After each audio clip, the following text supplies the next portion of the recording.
அனைவருக்கும் வணக்கம். ஸோ நம்ம அன்அகாடமியில் இப்போ நிறைய கோர்சஸ் பண்ணியிருக்காங்க. ஸோ அன்அகாடமி நம்ம இந்தியாவிலே ஒரு பெஸ்ட் டீச்சிங் செக்டராக இருக்குது, சரிங்களா? ஸோ நிறைய பேர் நிறைய எக்ஸாமுக்கு not only for TNPSC, India all over இந்தியாவில் எல்லா விதமான எக்ஸாமுக்கும் கனெக்ட் பண்ணுறாங்க. ஸோ இப்போ டிஎன்பிஎஸ்சிக்கான கோர்சஸ் ஆரம்பிச்சிருக்காங்க, சரிங்களா? ஸோ அதில் என்னென்னலாம் அவங்க ஒரு ஸ்பெசிஃபிக்காக கொண்டு வந்திருக்காங்கன்னா, live special classes, special marathon classes, daily test series, mock test and live quizzes, unlimited recorded session also கொண்டு வந்திருக்காங்க, சரிங்களா? ஸோ இதுக்கு நிறைய டெஸ்ட் கனெக்ட் பண்ணிட்டுருக்காங்க. So daily T20 free test அப்படின்ற டெஸ்ட்லாம் கனெக்ட் பண்ணிட்டுருக்காங்க. ஸோ இது எல்லாமே நீங்கள் அன்அகாடமி ஆப்பில் நீங்கள் பார்த்துக்கலாம், சரியா? ஸோ இந்த எல்லா டே, மண்டேனா ஹிஸ்ட்ரி, டியூஸ்டேனா ஜியாகிரஃபி, ஸோ அந்த மாதிரி எல்லா டேக்குமே கொடுத்துருக்காங்க. ஸோ இது ஃபஸ்ட்டு நீங்கள் ரெஜிஸ்டர் ஆகணும் அப்படின்னா அன்அகாடமி ஆப் இன்ஸ்டால் பண்ணிக்கோங்க. ஸோ இன்ஸ்டால் பண்ணிவிட்டு அதில் free classes, free live classes அப்படின்னு இருக்கும். ஸோ அந்த ஒரு டேப் நீங்கள் ப்ரெஸ் பண்ணிங்கன்னா நீங்கள் அதில் நேராக ஸ்ட்ரெயிட்டாக போயிடலாம், ஓகேங்களா? ஸோ அது மட்டும் இல்லாமல் சப்போஸ் நீங்கள் ஈவன் நீங்கள் ஒரு கோர்ஸ் நீங்கள் லேர்ன் பண்ணணும் அப்படின்னாலும் என்னுடைய கூப்பன் கோடு பார்த்தீங்கன்னா ராவன் அகாடமி தான். ஸோ அது போட்டிங்கன்னா உங்களுக்கு கிட்டத்தட்ட ஒரு 10% உங்களுக்கு 10% கம்மி பண்ணுவாங்க, ஓகேங்களா? ஸோ அதையும் நீங்கள் யூஸ் பண்ணிக்கலாம். ஸோ அதர்வைஸ் பார்த்திங்க அப்படின்னா சிலபஸ் ஸ்ட்ரக்சர்டு கோர்சஸும் இருக்குது, டெய்லி லைவ் கிளாஸஸும் இருக்குது, டவுட் கிளியரிங் டிஸ்கஷன் இதெல்லாம் பண்ணிகிட்டு இருக்காங்க. ஸோ இப்போ கோர்ஸ் பார்த்தீங்கன்னா இலக்கு அப்படின்ற ஒரு கோர்ஸ் போயிட்டுருக்கு, அது Group-II. ஸோ இதில் நீங்கள் ஜாயின் பண்ணிக்கலாம். ஸோ அடுத்தது பார்த்தீங்கன்னா VETRIன்ற ஒரு கோர்ஸ் போயிட்டுருக்கு, அது Group-I Mains கோர்ஸு. ஸோ இதில் நீங்கள் ஜாயின் பண்ணிக்கலாம். ஸோ இந்த மாதிரி நிறைய கோர்சஸ் இருக்குது. ஸோ இதில் பார்த்தீங்கன்னா அதே அன்அகாடமி ஆப்பில் ப்ளஸ் அப்படின்னு இருக்கும், மேலே second corner free live classes, ஃபஸ்ட்டில் ப்ளஸ் அப்படின்னு இருக்கும். ஸோ அதை கொடுத்தீங்க அப்படின்னா கெட் சப்ஸ்கிரிப்ஷன் அப்படின்னு இருக்கும். ஸோ அந்த சப்ஸ்கிரிப்ஷன் நீங்கள் கொடுத்தீங்க அப்படின்னா சப்ஸ்கிரிப்ஷன் கொடுத்ததுக்கு அப்புறம் 6 மந்த்னா 6 மந்த், 12 மந்த், 24 மந்த் இதில் அந்த ஆர்டர் லைனாக வரும், சரிங்களா? ஸோ உங்களுக்கு வேண்டுன்றதை நீங்கள் பிக் பண்ணிக்கலாம். ஸோ அதில் இங்கே ரெஃபரல் கோடு யூஸ் பண்ணலாம். ரெஃபரல் கோடு பார்த்தீங்கன்னா நம்ம சேனல் நேம் தான் ராவன் அகாடமி, சரியா? ஸோ இது யூஸ் பண்ணி நீங்கள் பண்ணிக்கலாம். இதில் இஎம்ஐ ஆப்ஷனும் இருக்குது. ஓகே ஃப்ரெண்ட்ஸ், வேணுன்றவங்க ஜாயின் பண்ணிக்கலாம். Okay, thank you. Welcome to Ravan academy. Indian எக்கனாமியோட ப்ரீவியஸ் கொஸ்டின் கண்டினியூஷன் பார்க்கலாம். கீழ்கண்டவற்றில் எந்த கமிட்டி 1998ஆம் ஆண்டு ஏற்படுத்தப்பட்டது?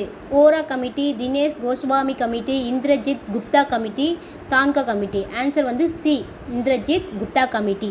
இந்தியாவில் முதல் திட்டக்குழு யாருடைய தலைமையில் அமைக்கப்பட்டது? பண்டிட் ஜவஹர்லால் நேரு, மகாத்மா காந்தி, இந்திரா காந்தி, மன்மோகன் சிங். Answer A, Pandit Jawaharlal Nehru. இந்தியாவின் நில சீர்திருத்த நடவடிக்கைகளில் ஒரு பகுதியாக முதலில் இடைத்தரகர்களை ஒழிப்பதற்கான நடவடிக்கை எடுக்கப்பட்ட ஆண்டு? 1947, 1956, 1948, 1950. ஆன்சர் பார்த்தீங்கன்னா சி, 1948. இந்தியாவில் தேசிய வருமானத்தை கணக்கிடும் பொழுது கீழ்கண்டவற்றில் எவை பிரச்சனையாக இருப்பது? பணமில்லா பரிவர்த்தனை, பணவீக்கம், குறிப்பிடத்தக்க நுகர்வு, நல்ல வங்கி பழக்கம், சேமிப்பு. ஆன்சர் பார்த்தீங்கன்னா பணமில்லா பரிவர்த்தனை. Answer A. நிதிநில அறிக்கையில் மொத்த திட்டம் சார் மற்றும் திட்டம் சாரா செலவுகள், வருவாய், வரவு, கடன் மீட்சி மற்றும் பிற வருவாயின் கூட்டுத்தொகையிலிருந்து கழித்து வருவது? வருவாய் பற்றாக்குறை, மொத்த நிதி பற்றாக்குறை, நிகர நிதி பற்றாக்குறை, அடிப்படை பற்றாக்குறை. ஆன்சர் பார்த்தீங்கன்னா பி, மொத்த நிதி பற்றாக்குறை. கீழ்கண்டவற்றில் இந்தியாவில் பணத்தை அச்சிட்டு வெளியிடும் அதிகாரம் யாருடையது? ரிசர்வ் பேங்க் ஆஃப் இந்தியா, நிதி அமைச்சகம், பொருளாதார விவகார அமைச்சக குழு, ஏ மற்றும் பி. ஆன்சர் பார்த்தீங்கன்னா A, reserve bank of India, RBI தானே பண்ணோம். கீழ்கண்டவற்றில் எவை நேர்முக வரிக்கான எடுத்துக்காட்டு அல்ல? வருவாயின் மீதான வரிகள், சொத்தின் மீதான வரிகள், வாரிசுரிமை மீதான வரிகள், கேளிக்கை மீதான வரிகள். ஆன்சர் டி, கேளிக்கை மீதான வரிகள். பொருளியலின் ஒரு பக்கம் செல்வத்தை பற்றியும் மறுபக்கம் மிக முக்கியமான மனிதனை பற்றியும் ஆராய்கிறது என கூறியவர்? Alfred Marshall, Adam Smith, J.A. Schumpeter, Baldwin. Answer பார்த்தீங்கன்னா ஏ, ஆல்பிரட் மார்ஷல். பின்தங்கிய நாடுகள் குறைவான மூலதன ஆக்கமே வறுமைக்கு அடிப்படை காரணம் என கூறியவர்? Mahatma Gandhi, Malthus, Ragnar Nurkse, Karl Marx. Answer சீதா, ராக்னர் நர்க்ஸ்.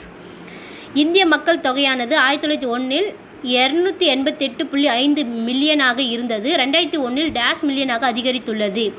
1027, 1227, 1237, 1327. Answer A, 1027. இந்தியாவில் 3 ஆண்டு திட்டம் நடைமுறைப்படுத்தப்பட்ட காலம்?